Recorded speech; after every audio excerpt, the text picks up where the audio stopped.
Guys, at this point, is going to the World Cup really worth it for Ghana? Like, do you guys really think we should go to this World Cup? Hey, Ghana Black Stars. See, I don't care about the defeat. It's not the defeat. It's the fact that if you check any prominent news portal, it's everywhere. The Nigerians are laughing at us. Like everyone. God.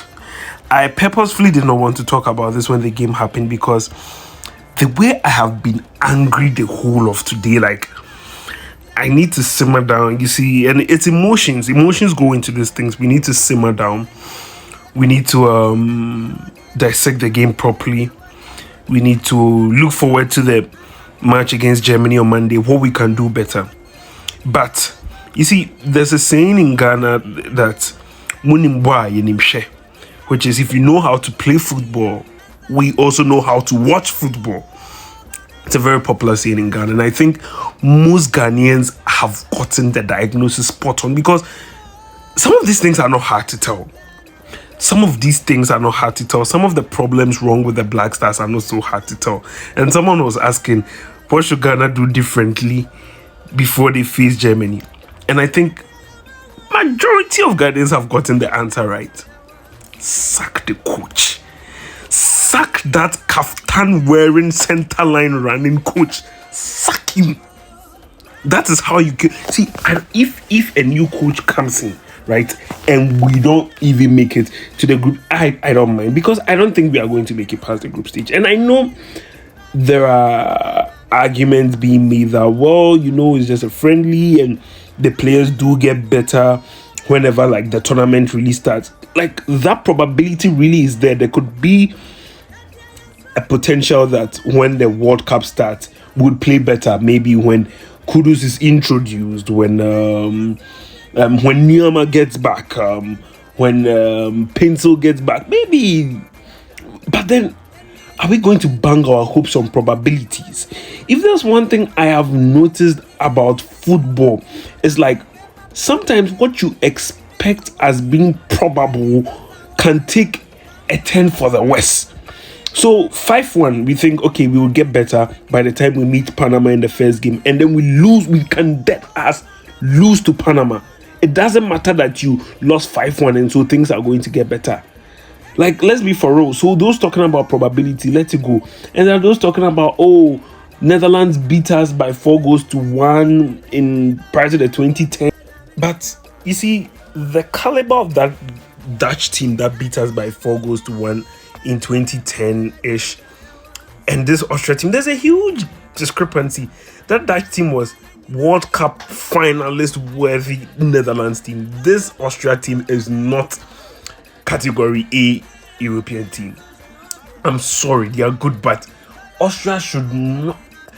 When it comes to football, I think Ghana has better footballing records than Austria. Let's put it, it's not as a mean of disrespect. Like Austria have always had like players, but then Austria, I don't even think are on the level of Czech Republic when it comes to football. So to not just lose, but to lose badly says a lot about Ghana. But then let's talk about the game itself. First diagnosis. And honestly, I think, yes, even though it's down to Otto Addo, I think there were other problems in the team that also are not down to Otto Addo. But the first thing is, the medium block or whatever block Otto Addo does is terrible. We don't press high enough. Our press is slow. And the thing with medium block is when they get into the middle of the pack, or when your opponents get into the middle of the pack, it should be very difficult for your opponents to bypass the midfield. But what's the whole purpose of the medium block when the opponents don't have a hard time bypassing your midfield? Chukwuemeka's goal, they were just playing through us like nothing mattered. What was the whole purpose of medium block? You see, and that's the problem, because you don't. Semenyo presses.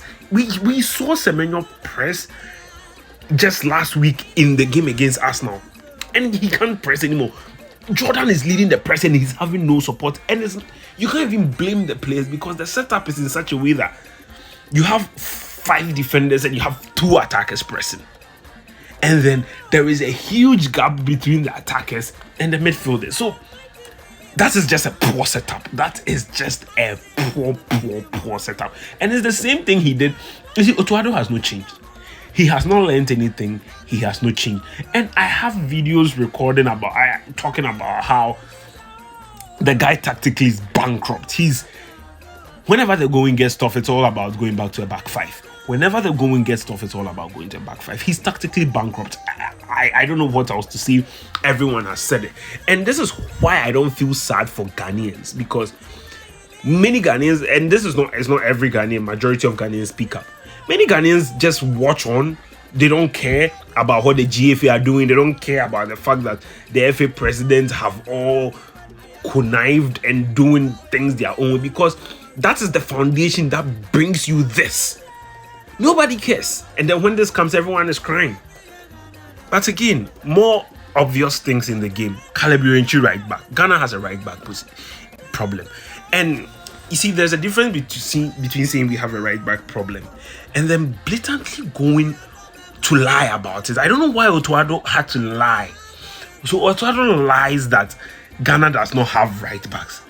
Are you seriously kidding me? You just naturalized a Togolese guy to come play for you because we have a problem with the right backs, and you don't try him, you don't use him. You play Ghana's best, arguably Ghana's best midfielder globally. You play him as your right back. You've been doing it consistently. The guy has not been performing. Look, I'm not saying if Calabria does not play right back, we are going to win, or when Calabria comes into the middle, we are going to win every game. But then the guy he has the legs. Partey's legs are gone. Partey needs someone like that in the middle. I don't take this whole Sibo thing. I think Sibo is a utility player, but he should never ever be a starter. The guy is not, because he doesn't have that quality. He just doesn't have that quality. We can use him. The Calabria thing is obvious. Also, I don't want to see Ajete in the defense. It's not like I'm picking on him. I have never seen Ajete have a good game for the Black Stars. I'm sorry. Every time I see him, he's either causing a mistake or something. I have never seen the guy have a good game for Black Stars. Joseph Addo has been with the Black Stars for God knows how long, and it's so sad how the guy has never been given any opportunity or looking, especially with now that Salisu is injured and Moomin can't play and Pepra also has his injury thing. But Ajete is not the way. Ajete is not the way. Onto the good stuff. Maybe there are good stuff I picked from it. I think in the first half we played well. If you take away Ajete losing his head and Partey taking that yellow card, because that meant Partey could essentially not do anything in that game. I think the first half we played well. It's very obvious that the Prince Edu guy is not a finished product. I applaud his initiative, but he's not a finished product. Because if it was any finished striker, we would have been up by at least 2-1, or we would have had a goal in that first half. Fatawu Issahaku, one thing I liked about Fatawu Issahaku is his ability to drive us forward, but then again, there's just too much nonchalance I was seeing in his game. I mean, yeah, 5-1 looks bad. I don't like how it's always going to go in the history books that we lost to Austria by 5-1, but then the question is how they bounce back. And I'm dead as serious. If they can't bounce back against Germany, Otto Addo needs to go. Go get Thompson fit. There are people who have coached their lives and can do something better. Go get Thompson fit. But we all know that's not going to happen. So we might as well just hope for the best.